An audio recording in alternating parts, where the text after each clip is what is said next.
Magandang hapon mga ka-happy hour. Narito ang mga balita para sa MBC TV Network News Update 4 PM edition. Mga papabili o posibleng maging susunod na Santo Papak kilalanin. Yan ang MBC TV Network News ni Tina Nolasco.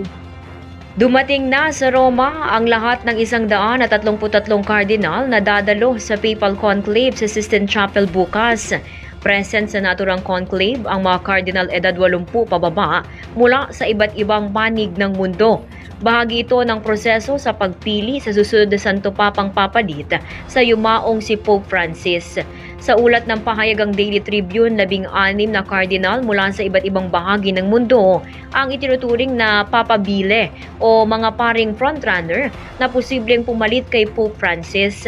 Kabilang narito ang mga cardinal sa Europe gaya ni Pietro Parolin ng Italy, matagal ng Secretary of State sa Vatican at malaki ang ginampanan sa 2018 Vatican-China deal sa pagtatalaga ng obispo.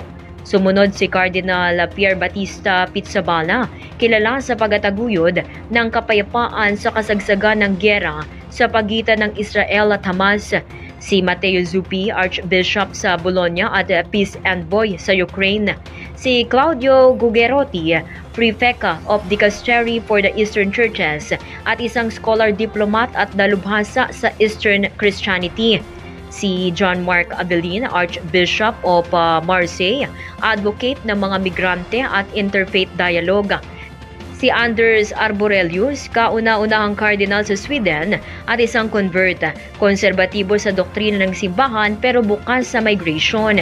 Si Mario Gretsch, dating Synod of Bishops Head at kilala bilang bridge builder.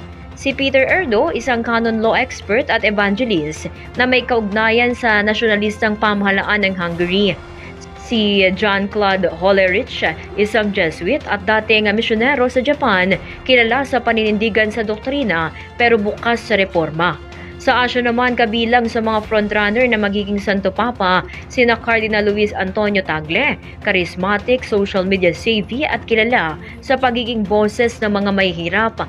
Si Charles Mongbo, isang vocal defender sa Myanmar Rohingya at tinataguyod ang kawalang karahasan sa gitna ng sigalot. Sa Africa naman, kabilang sa mga maiinit na pangalang posibleng maging Santo Papa, sina Peter Turkson, matagal ng papal advisor at advocate ng human rights. Sakaling siya ang mapiling susunod na Santo Papa, siya ang magiging unang Black Pope sa kasaysayan. Si Robert Sara, isang conservative standard bearer at kampyon ng mga traditionalist, pero itinuturing na mahirap na makakuha ng suporta. Si Fridolin Ambongo, Archbishop ng Kinshasa sa Democratic Republic of Congo, isinusulong ang kapayapaan at traditional values.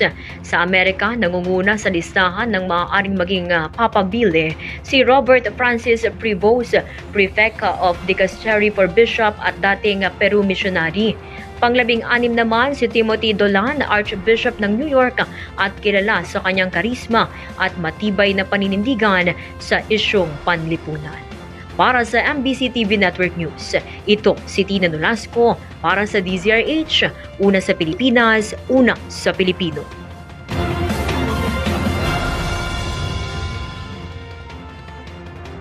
Samantala, presyo ng langis bababa ngayong araw. Matapos ang 2 linggong sunod-sunod na pagtaas, bababa ang presyo ng produktong petrolyo ng halos ₱1 kada litro simula ngayong araw.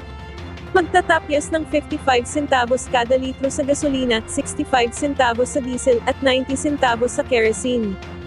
Ayon sa Department of Energy, ang pagbaba ng presyo ay dulot ng inaasahang pagtaas ng produksyon ng langis sa Saudi Arabia, at ng 0.8 milyong bariles na dagdag sa inventaryo ng krudo sa Estados Unidos na nagdulot ng pangamba sa sobrang supply. Dagdag pa rito, nakaapekto rin ang hindi tiyak na patakaran sa taripa ng US na nagpababa ng demand sa langis. At yan ang mga balita para sa MBC TV Network News Update 4 PM edition. Abangan ang mga susunod na balitaan mamaya para sa 5 PM edition.